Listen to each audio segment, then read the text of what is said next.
Assalamualaikum warahmatullahi wabarakatuh. Gimana teman-teman kabarnya? Semoga sehat ya. Oke, langsung saja nih. Gue dapat kiriman chat salah satu debitur yang gak baik. Gue agak kaget ya. Ya, jadi gini, semua pinjol mau kompak bahwa debiturnya gagal bayar ke pengadilan. Katanya semuanya bakal diproses sesuai hukum yang berlaku. Nah, intinya orang itu ngomong pengadilan dah, hukum dah gitu saat dia gagal bayar. Gue tahu buat lu pasti takut kan? Tapi tenang ya, jangan panik. Gue dapat chat itu lengkap dengan surat dari lawyernya, ya, PDF lagi gitu kan. Terus ada nama alamatnya gitu, SH, Sarjana Hukum. Di situ jelas kalau nggak bayar debitur bakal diseret ke meja hijau. Kelihatannya meyakinkan ya, ada kop surat dari lawyernya. Tapi lu jangan percaya. Tapi kok masih ada ya yang pakai cara-cara seperti ini? Apa lu pernah dapetin kayak gitu nggak? Karena debitur ini ngasih tahu ke gue, nah ini bang suratnya kayak gini.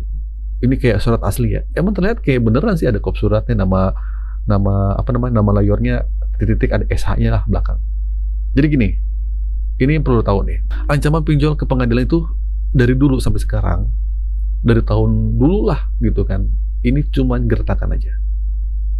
Gue kasih spoiler ya, nggak ada satupun orang gagal bayar pinjol di penjara atau masuk ke persidangan. Ya, ancaman kayak gini tuh udah sering banget dipakai sama Dexkol. DC yang cuman ngechat lu. Dexkol itu orang yang kerja di kantor, nagih WA, telepon. Ya, mereka cuma mau bikin lu takut dan panik. Tujuannya cuma satu, biar lu bayar utang. Padahal ya sebenarnya seorang lawyer, pengacara itu nggak pernah ikut-ikutan nagih utang secara langsung. Dan paling lucunya, utang lu cuma seberapa? Utang lu 1 juta. Bahkan 500.000, kok pakai lawyer? Lucu.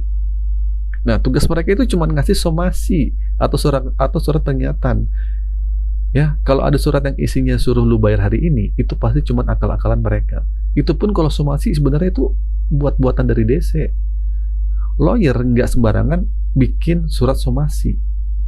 Dibayar berapa tuh lawyer untuk bikin surat somasi? Nggak masuk akal kan? Coba deh lu pikir baik-baik. Surat yang lo terima itu biasanya nggak jelas. Mereka tuh nggak pernah sebutin nama perusahaannya, ya, cuma bilang perwakilan fintech atau perwakilan pinjaman online. Pinjol itu banyak banget. Ada yang legal sama ilegal. Kalau lu mau bayar, lu harus bayar ke aplikasi yang mana? Ya. Nah, ini bukti bahwa ancaman itu cuma omong kosong. Mereka sengaja bikin lu bingung dan takut, akhirnya panik. Pikiran yang nggak jelas, ujung-ujungnya cari gali lubang tutup lubang. Nah, rasa takut yang berlebihan itu yang bikin lu gampang percaya sama omongan mereka. Padahal, debt collector-nya sendiri nggak berani ngasih identitas perusahaan mereka. Itu artinya, hal yang mereka bilang itu tidak ada. Nah, selalu jadi pertanyaan, kenapa sih pinjol nggak mau bawa kasus ke jalur hukum? Sebenarnya, proses hukum diperbolehkan kok. Ya, ada aturan dari EPOJK.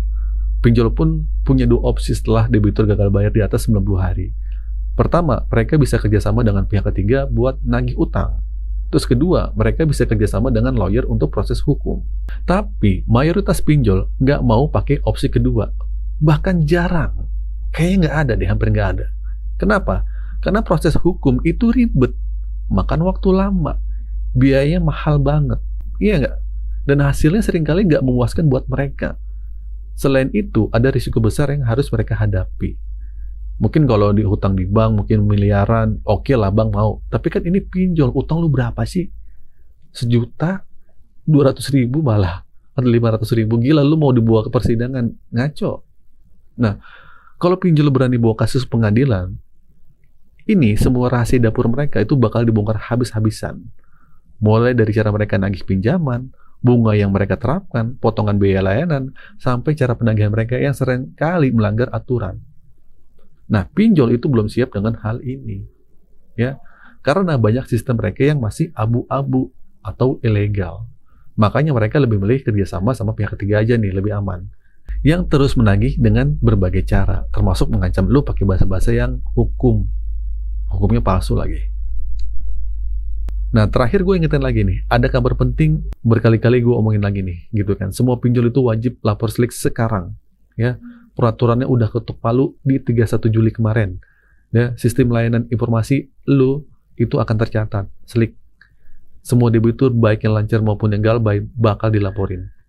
Artinya, kalau lu gagal bayar, nama lu bakal masuk daftar hitam, dan lu nggak bisa lagi minjem di perbankan apapun. Gue tahu ya, lu masih suka yang ngutang, ini bisa jadi hal yang menakutkan. Lu nggak bisa pinjam lagi buat cari dana darurat, tuh nggak ada. Apalagi cicil kendaraan atau pakai pay later. Tapi gini ya, coba lu pikirin ini sisi positifnya. Ini bisa jadi mungkin cara Tuhan buat lu ngejauhin dari utang riba. Jadi lu jadi lebih fokus buat nabung, dan nggak lagi bergantung sama utang. Lu juga jadi lebih tenang karena nggak pusing mikirin tagihan. Lu mungkin jadi orang yang sukses tanpa harus ngutang. Ya. Nah, tapi di sisi lain, aturan ini juga berdampak buat para pinjolnya. Jadi mereka tuh lebih selektif dalam menagih pinjaman. Ya, mereka harus pakai 4 patokan nih. Pertama, SLIK. Kedua, credit scoring. Ketiga, fintech data center.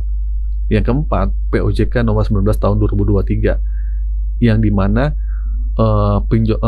mematuhi aturan batas maksimal 3 pinjaman. Jadi nasabah cuma bisa minjem 3 doang. Nah, kalau pinjol nggak bisa pakai aturan ini, mereka bisa salah kasih pinjaman ke orang yang sudah galbay. Kalau mereka patuh, mereka bakal dapat nasabah yang berkualitas, yang taat bayar. Nah, jadi dengan begitu, pinjol tuh jadi nggak perlu lagi pakai DC, karena risiko gagal bayar mereka itu tipis. Nah, ini jadi kabar baik juga ya.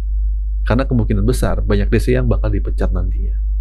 Kita lihat aja apakah peraturan ini akan dijalankan. Oke, terakhir nih. Buat kalian, jangan takut lagi sama ancaman pinjol yang bawa ke pengadilan. Itu cuma gertakan kosong. Fokus lu sekarang adalah bangkit dan bekerja. Kumpulkan uang lu. Penuhi kebutuhan lu. Dan kalau memang nanti ada sisa, lu bisa pakai itu buat negosiasi bayar utang pokok pinjolnya. Ingat ya, lu harus lebih cerdas dan lincah dari mereka. Gue yakin kalau lu bisa pasrah dan gak takut lagi, mereka gak akan bisa apa-apa. Karena keberhasilan mereka itu cuma satu, bikin lu takut. Jadi jangan biarkan mereka berhasil. Oke, semoga apa yang gue share ini bisa bikin lu lebih tenang dan gak panik lagi. Jangan lupa ya, share, like, dan subscribe channel ini. Semoga video ini bermanfaat. Akhir kata dari saya, Assalamualaikum warahmatullahi wabarakatuh.